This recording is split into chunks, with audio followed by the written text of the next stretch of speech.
Hello, I'm Richard Vobes, the Bald Explorer. This is the lovely Julia.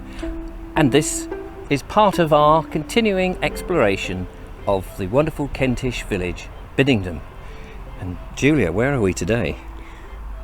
We're at the church in Biddenden. We are at the church in Biddenden, but we're here to meet. We've got a special thing because we're going to meet, very excited, to go and meet Alex, Yes, the vicar. the vicar. Shall we go and meet him? Yes. Come on. It is a lovely church. I want to find out a little bit of history about the church, how old it is, what goes on, and all that sort of stuff. Gorgeous dog on the floor here. Good boy. You must be Alex. Hello, Alex. Welcome, Richard. Lovely Hello, to Julia. meet you. Nice to meet you. Hi. Fantastic. I can't shake your hand because I've got a microphone. No in worries, it. no worries. Welcome to All Saints Biddenden. That's very kind. We're very excited because I have been here before, but the time I came before, unfortunately, I couldn't get in. So that's a huge disappointment. Yes. We want to make sure this church is open. Fantastic. Yes. So, I gather you very kindly agreed to take us around, tell us a little bit of history of the church, and tell us some of the things that you find particularly interesting here. Well, I think the first thing that greets you here is the space here. It's Yes. just got a wonderful quality of light and space. It feels very substantial, doesn't it? It does. For a small village church. You've got the two aisles either side, so presumably it was expanded at some time. Yeah, in medieval times. In the times when Biddenden was a very wealthy community, Right. with the wool trade. So many people were coming. How is it like these days? Well, I don't know about necessarily many people, but the community will have been very much more substantial. Of Right. course. But there was a lot of wealth in the village. So, and hopefully as you can see as you look round. The interesting features of this church, well, it's got a long history. We can date and trace our rectors back to 1283, which is a very substantial It is, yeah. time. Yeah, 1283. 1283, so that's, you have to remember, is before the Reformation. Yes. We'll take you down to this end here, because we have a reminder of the turbulent times that this church has experienced. There is here a wall plaque here to William Waterer and Thomas Stevens. They were burnt at the stake in 1558 during the Marian persecution. Here, or in the on the high street or something. No, they were as with all people who were taken prisoner during the Marian persecution. So that period was so Britain or England had become reformed under Edward VI, and then when he died and Mary took over, the country reverted back to Catholicism. Yes. And those who resisted that suffered persecution, as William Waterer and Thomas Stevens did. And they were from Biddenden. They were Yeah. parishioners here in Biddenden. Those who resisted and taken prisoner, they were generally taken outside Right. their local community. Yes. And I think we, on good authority, have it that they were burned in Canterbury. Yeah. Oh, in Canterbury. I mean, when you hear anything about the martyrs, you think how, because we're so removed from that period of time and how that belief was so important to people, that people would be prepared to go and burn and not just say, all right then, I'll change my mind. I mean, they were so committed, and it's very hard, I think, for a modern audience to realise just how committed people were back in those days. Yeah. Yeah, well, it was the key to life and salvation as they saw it. Right.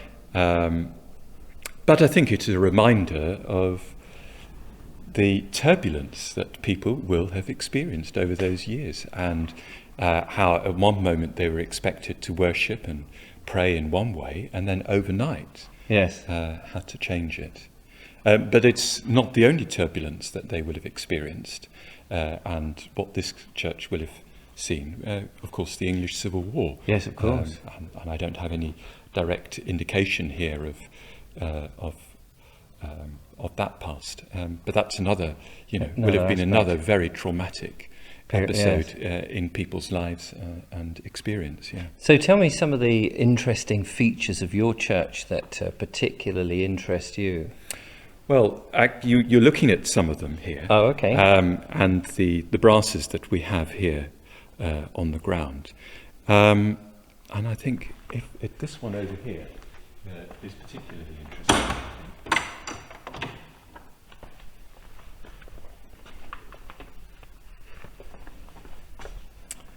And so this is a plaque to Richard, our laird, and he's alderman of the city of Rochester, having good report, finished life in the course of 70 ended, life there now liveth, interred with his wives, all who survived him. Just a little reminder. Gosh. Of another aspect of life that was so forced upon people, I fragile, suppose. Yes, absolutely. And uncertain. But I'll take you to the font. So presumably you're still baptising. Well, we're still using this font, yes. and this is a font.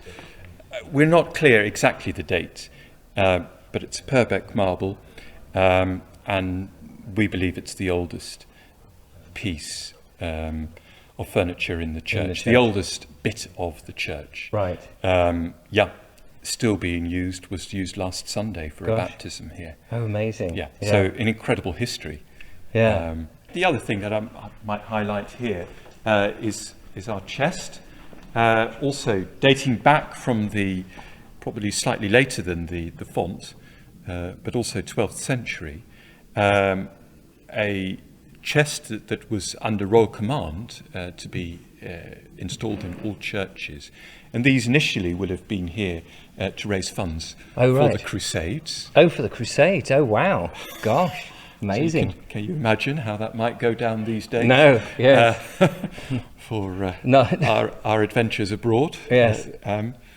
But subsequently, and of course this is being used to support relief of the poor, but also for the upkeep of the church and for ministry.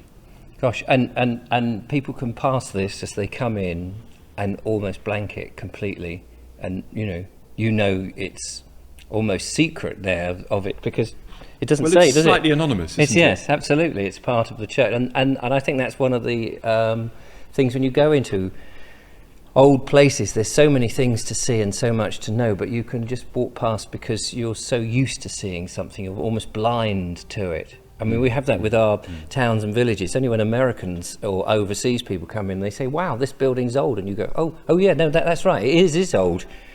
Because we almost take it for granted that we live in history. You do take lots and lots of detail for granted. And and there's lots more detail within this building that's fascinating and perhaps also rather obscure.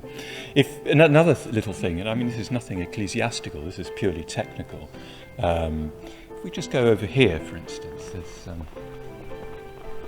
you look at the pillars, and they've got inscriptions and marks. Oh, have they? Oh, how interesting. These will have, no doubt, as in graffiti or marks by the masons? No. Here we are. Here they are. Oh, wow. They look very clear and definite. Oh, yes. Very precise. Very precise. And without knowing, you might think, what does it mean? Yes. Some secret communication or something like that. Has somebody carved this in church secretly? No, these are stonemason marks used in the construction of this church. Gosh, brilliant. Alex, thank you so much. It's been an absolute joy. Again, Richard. Can't shake your hand, but Julia can. Yeah, thank you. Thank you very much. Thank you so much. Wonderful. And thank you, Pippin. And thank you, Pippin. Right, good boy. Take So care. there we are. Do come along to Biddenden Church. As we said, the information will be in the description. Fascinating, eh, Julia? Absolutely, yeah. Loved it's a every minute. beautiful church. Brilliant. So, catch us next time, and we may be going up the tower. That's exciting.